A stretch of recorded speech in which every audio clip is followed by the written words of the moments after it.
Shalom Bapak Ibu, selamat malam.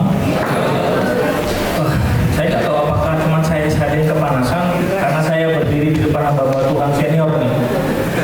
Dan ternyata gugup juga ya. Ya, malam hari ini saya tidak akan berkhotbah, tapi saya akan berbagi kepada Bapak Ibu Saudara tentang paradigma baru dalam pelayanan. Ini menjadi sebuah pembelajaran buat saya dalam pelayanan saya juga, bagaimana kita sebagai hamba Tuhan, bahwa kita perlu sekali untuk memiliki sebuah paradigma baru di dalam kita mengerjakan tugas pelayanan yang Tuhan percayakan kepada kita. Saya ingin mengawali terlebih dahulu dengan pembacaan di dalam Lukas pasal yang ke-5 ayat 37 sampai 38. Nah, di dalam Lukas ini saya ambil langsung pada dua ayat ini. Nanti Bapak Ibu bisa baca secara keseluruhan. Nah, di dalam Lukas pasal 5 ayat 37 sampai 38, demikian juga tidak seorang pun mengisikan anggur yang baru ke dalam kantong kulit yang tua. Karena jika demikian, anggur yang baru itu akan mengoyakkan kantong itu, dan anggur itu akan terbuang, dan kantong itu pun hancur. Tetapi anggur yang baru harus disimpan dalam kantong yang baru pula. Nah, Bapak Saudara, kalau kita baca perikop ini, sebenarnya kita menemukan sebuah kisah di mana Yesus memberikan sebuah teguran, ya, masukan kepada orang-orang Farisi, bagaimana mereka sebenarnya sedang tidak siap menerima pandangan keagamaan Yesus Kristus yang sangat baru sekali bagi mereka, dan mereka akhirnya kesulitan untuk menyesuaikan diri dengan pandangan baru yang Yesus berikan kepada mereka. Dan Yesus memberikan sebuah gambaran tentang bagaimana anggur yang baru dimasukkan kepada kantong kulit yang tua itu akan berbahaya sekali. Nah, karena kita tahu bahwa ternyata di Israel kantong itu dibuat dari kulit, gitu ya. Dan ternyata bahwa untuk anggur baru dibutuhkan kantong kulit yang baru juga sebenarnya. Kenapa? Karena kalau kantong yang lama, kantong tua itu diberikan anggur yang baru, maka kantong yang tua itu tidak punya keluasan, di mana pada prosesnya itu ada yang istilahnya terjadi peragian, dan kemudian ada gas yang dimunculkan di situ, sehingga kalau kantong tua tidak siap, dia akan meledak. Tapi kantong baru karena masih elastis, dia bisa menahan, bisa menyerap gas itu sehingga tidak terjadi ledakan. Nah, kalau sampai terjadi ledakan atau pecah kantong itu, maka kerugian total semua terjadi, yaitu anggurnya terbuang, kantongnya juga pecah. Ya. Nah, pada saat ini, mari kita belajar bersama-sama bahwa ternyata begini, dibutuhkan pikiran yang luas. Pikiran yang luas untuk kita bisa menerima ide-ide baru, menerima gagasan-gagasan baru, bahkan menerima kebenaran-kebenaran baru yang mungkin bagi kita ini sesuatu yang tidak pernah kita terima sebelumnya. Dan saya percaya bahwa kalau kita memiliki sebuah keluasan di dalam berpikir, maka kita akan bisa mengikuti apa yang sedang Tuhan kerjakan hari-hari ini. Nah, tahu Bapak Ibu bahwa hari-hari ini Tuhan bekerja selalu di luar kotak kita. Tuhan bekerja selalu di luar apa yang kita pikirkan. Nah, bagi kita yang mungkin berpikir bahwa Tuhan pasti begini, Tuhan pasti begini, Tuhan pasti begini, kita akan kelimpungan untuk mengikuti apa yang sedang Tuhan kerjakan hari-hari ini. Nah, karena itu mengapa kita perlu sekali kita melihat dari pernyataan Tuhan Yesus, bahwa Yesus sebenarnya berkata begini, janganlah pikiranmu itu seperti kantong kulit tua. Tuhan Yesus mau kita memiliki sebuah paradigma sebenarnya, paradigma baru. Nah, paradigma lama versus paradigma baru. Nah, mana yang kita akan pakai dalam kehidupan kita? Nah, kalau kita bahas tentang seluruh bagian tentang ayat yang kita baca tadi secara keseluruhan, maka kita akan temukan dua hal. Yang pertama, kita seharusnya tidak takut terhadap pemikiran-pemikiran baru yang sangat berani yang hari-hari ini muncul. Kita percaya bahwa ada Roh Kudus. Roh Kudus yang akan menuntun kita menuju kepada kebenaran yang ilahi. Artinya begini, hari ini memang kita perlu banyak meluaskan pemikiran kita. Kita harus terima paradigma yang baru, dan kita tidak takut terhadap pemikiran-pemikiran baru yang sangat berani. Nah, yang kedua, kita seharusnya tidak takut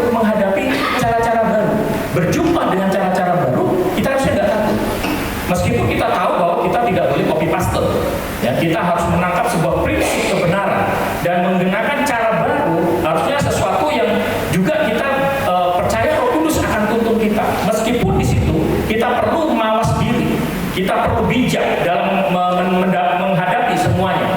Nah, Bapak-Ibu Saudara, saya ingin menegaskan tentang bagaimana Yesus mengajarkan kepada kita tentang kantong alma dan kantong anggur yang baru. Ini bicara tentang apa yang dinamakan dengan paradigma. Paradigma baru sangat dibutuhkan oleh setiap kita sebenarnya.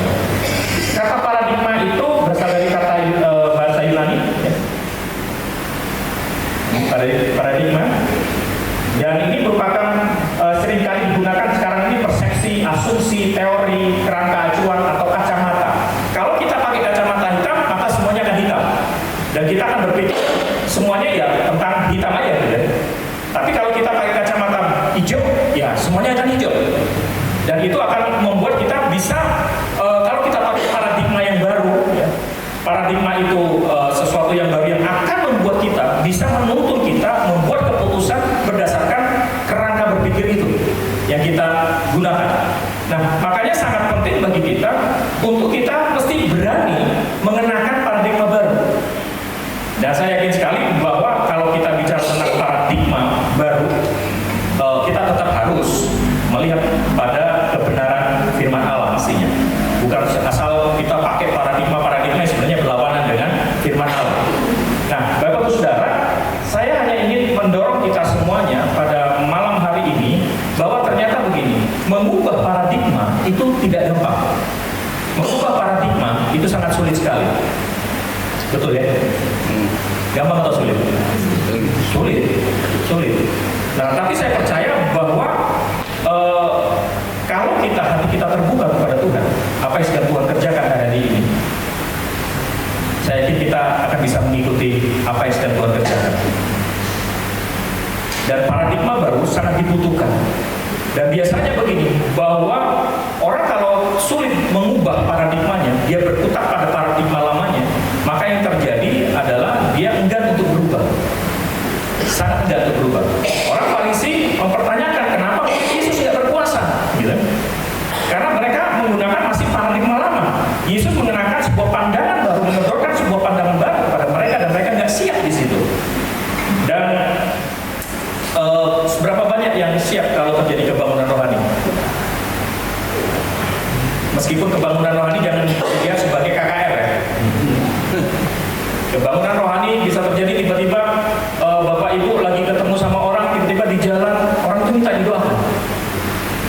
Tiba-tiba aja orang itu tiba-tiba tersungkur dan kemudian menyembah Tuhan. Itu kan bikin kaget gitu. Nah, kalau paradigma lama kita, ngapain ini? Ini kesurupan ini, kesetanan ini. Yesus nggak seperti itu. Yesus itu pribadi yang sopan. Roh Kudus itu sopan. Gitu. Tiba-tiba ada orang bertobat di jalan dan mereka memuji nama Tuhan. Kalau paradigma lama kita berkata nggak seperti ini cara kerjanya Tuhan. Wah, kita akan tabrakan di situ. Kita akan tabrakan. Dan pastinya kita akan melawan di situ. Makanya kenapa ketika ada sebuah pergerakan Tuhan, orang-orang dengan paradigma lama akan selalu melawan pergerakan Tuhan itu.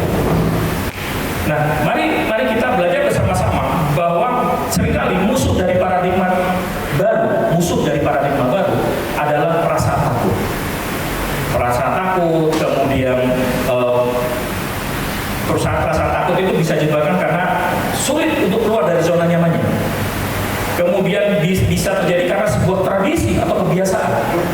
Jadi orang-orang jadi takut untuk melakukan hal-hal baru.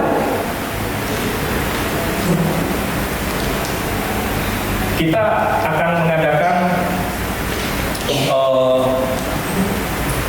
doa pada bulan Agustus nantinya, yaitu doa 717. Oh, ini bukan 212 ya. 717. 717 itu kita akan berdoa dari pukul 5 sampai pukul 7 sampai pukul 5 sore. Pukul 7 sampai pukul 5 sore secara terus-menerus selama 3 hari. Dan kita akan berdoa untuk kota, untuk Indonesia, untuk pembangunan rohani. Nah, Bapak Ibu siap? Siap ya? Nah, tapi gini, bahwa ini akan menggerakkan, kita akan mencoba untuk menggerakkan seluruh jemaat. Jadi tidak hanya di level pemimpin, tapi kita sudah mau menggerakkan seluruh jemaat, supaya jemaat siap juga untuk menghadapi kebangunan rohani. Saya lagi membayangkan itu, di Solo orang lagi jalan-jalan ke mall, rencana membeli baju, tiba-tiba nggak jadi cuma gara-gara tiba-tiba menangis. Pernah bayangkan nggak Bapak? Susah dibayangkan ya. Nah, tapi mari kita coba memperbesar kerinduan kita tentang sebuah kebangunan rohani. Membayangkan lagi kalau tiba-tiba orang lagi makan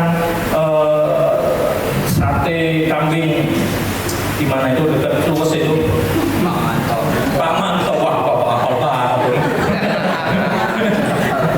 Wah makan sate Pak Manto tiba-tiba baru satu tarikan gitu tiba-tiba menangis dia. Orang kan bingung, apa dia tertusuk satenya? Gitu. Orang bingung, tapi di situ tiba-tiba terjadi pertobatan. Dan pertobatan itu bisa meluas. Dan saya percaya sekali kalau pembangunan rohani terjadi dan kita bisa kelola pembangunan rohani terjadi, penjara sepi. Ya. Dan itu yang terjadi di beberapa kota saya kok lupa namanya ya, di beberapa kota di beberapa 40 tahun yang lalu. Uganda. Ya, ada 6 kota juga di situ yang ternyata penjaranya sepi. Kenapa? Karena terjadi kebangunan rohani di situ. Bayangkan kalau penjara sepi, sipir nganggur. Dan bisa ganti kerjaan itu.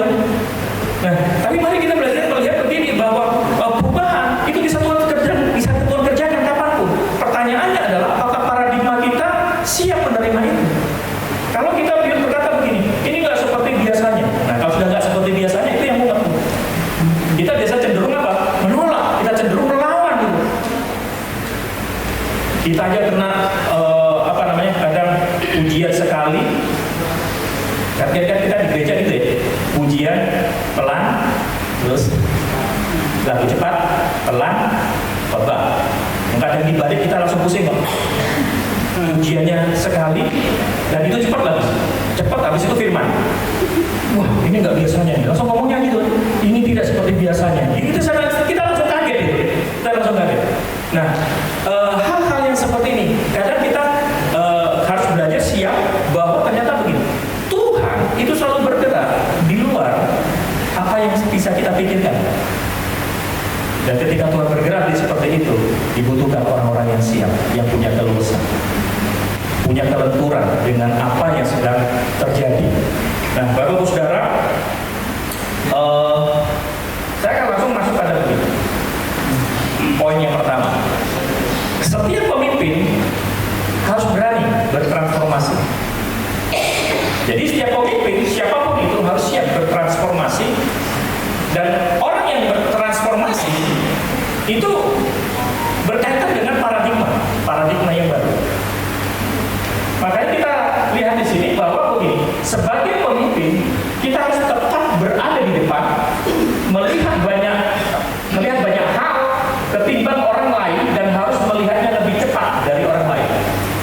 Artinya dengan paradigma baru kita mulai mengubah diri kita bertransformasi sebagai pemimpin gereja, pemimpin rohani, dan kita berdiri di depan melihat lebih banyak daripada orang lain, daripada pengikut kita. Bahkan kita bisa melihat lebih cepat daripada jemaat. Nah yang saya temukan kadang begini, ada pemimpin sama jemaatnya sama-sama melihat hal yang sama. Dan kadang ada pemimpin yang tidak melihat apa yang jemaat lihat.